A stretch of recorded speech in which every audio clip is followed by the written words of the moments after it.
Hi, it's Rosie Freya here from Living Rosie, bringing you my weekly dose of entrepreneurial inspiration. Now, I speak to so many women in my community who are stuck at step one, the technical setup of their business. What to do with taxes, with lawyers, with websites. But in fact, not only is setting up your business pretty straightforward, it's actually not even the most important thing you want to focus on. I explain all of that in today's video. Today we're talking business setup. So many people come to me with questions around the basic technicalities, and they let themselves get really stuck on it. But in fact, the technical setup of your business can be really easy. It's almost just a formality. What comes next is way more important, and I'll get to that in a second. But first of all, what do you really need to do to set up a business? Firstly, you need to consider your legal setup. You want to decide how you want to legally structure your business. Each country has its own rules and options around this, but most often you need to decide whether to act as an individual or to incorporate, or whatever your country calls that, a separate legal entity through which you'll run your business. Now, each has its pluses and its minuses. As an individual, a sole trader in the UK, you'll have fewer responsibilities around taxes, but you may not be as well protected in the case of business bankruptcy as you would be when you incorporate a separate company and have a separate legal entity. I always recommend hiring someone who's qualified to tell you exactly what it all means in your jurisdiction, but this shouldn't amount to more than an hour or so of their time. There's no need to get a lawyer on an expensive retainer or anything like that. Before you hire somebody though, go online and do some research for yourself. Check out your government's website for details of entrepreneurship and the different options to set up your business in your area. Check some accounting firms as well. Often they will help you with your incorporation when you hire them on a retainer for your taxes. The costs differ from country to country for incorporation. In the UK, you can incorporate online and you can have your business set up within about 24 hours and it costs as little as £12. So it's actually really easy and simple in the UK. Next up, you need somewhere for potential customers to find you. On the internet, the shop front, as it were, is your website. Now, long gone are the days when you had to pay a designer to build your site for thousands and thousands of pounds. You can find template sites online easily and cheaply nowadays.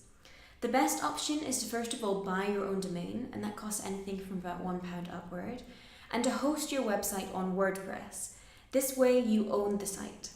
WordPress is completely doable by yourself. I built my first website on there using the Optimized Press theme, and I did it completely by myself, doing lots of Googling, and it took about 3 days, but I still did it. And Optimized Press 2.0 cost about $97, so again, really cheap.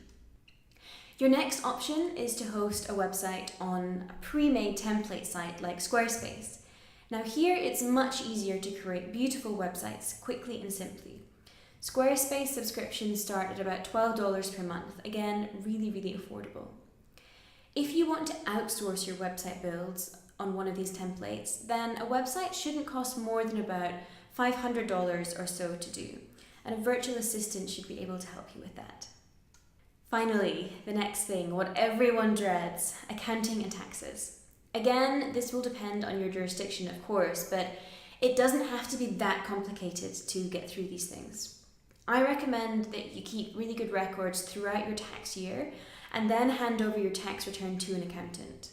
I chose to hire an accountant on a retainer from day one, so I pay them around £150 per month, but that also covers business insurance and it covered my initial legal setup as well.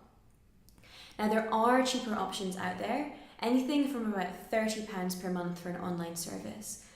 Accounting and tax really isn't something to get worked up about. It's one of the key areas that I recommend you get support with ASAP in your business. Yes, it does cost some money to hire an accountant, but think of all the peace of mind you have knowing that that's all sorted. And you can use all the energy you would spend fretting about your tax returns to actually build your business properly. Now, as I mentioned at the beginning of this video, the business setup is really just a formality. The next 3 things are far more important. Number 1, choosing a profitable business idea and a business model. Number 2, niching your business and nailing your message. And number 3, marketing consistently to the right people. These 3 things are the only pieces which will ensure your business succeeds. Without them, the glitziest website in the world will be completely useless because no one's going to see it. You won't need an accountant because your business won't have made any money. And there won't be much point in an incorporated legal structure if you never make any profits from it in the first place. In order to make consistent money in an online business, you need to crack these 3 points. By consistent money, I'm talking about at least replacing your current salary. My focus is on building businesses that can make my clients $5,000 a month and upward. Would you like to take your online business idea to reality? If you do, I have an online class running soon all about how to get your business started and how to get clients. I'd love for you to join me, and you can register via the link below, either below this video if you're watching on YouTube or in the text below if you're watching on a blog. And I can't wait to see you soon. Thanks, guys. Welcome to Living Rosie, the international entrepreneurship coaching practice for women. I am Rosie Patterson, I'm the founder, and I am here to help you escape your 9 to 5 and start a freedom business so that you can actually live the life that you really want to live, that you're going to love. And I have a free challenge, which I think might be the first step for you. I have a challenge called Confidence to Quit, and it's a 5-day video challenge, and I go through all the things you need to think about when you want to plan your corporate escape. There's plenty of tips in there. We go through all the fears that you're probably going to worry about. So I would love for you to sign up if that interests you. You can do so at www.livingrosie.com/confidence to quit. And it's my mission to help 1 million women get into freedom entrepreneurship during the course of my career. So I would absolutely love your help and your support in sharing my message, in joining the movement if you want to. It's a fun place to be, so I'm really looking forward to seeing you over there very, very soon. Bye, guys.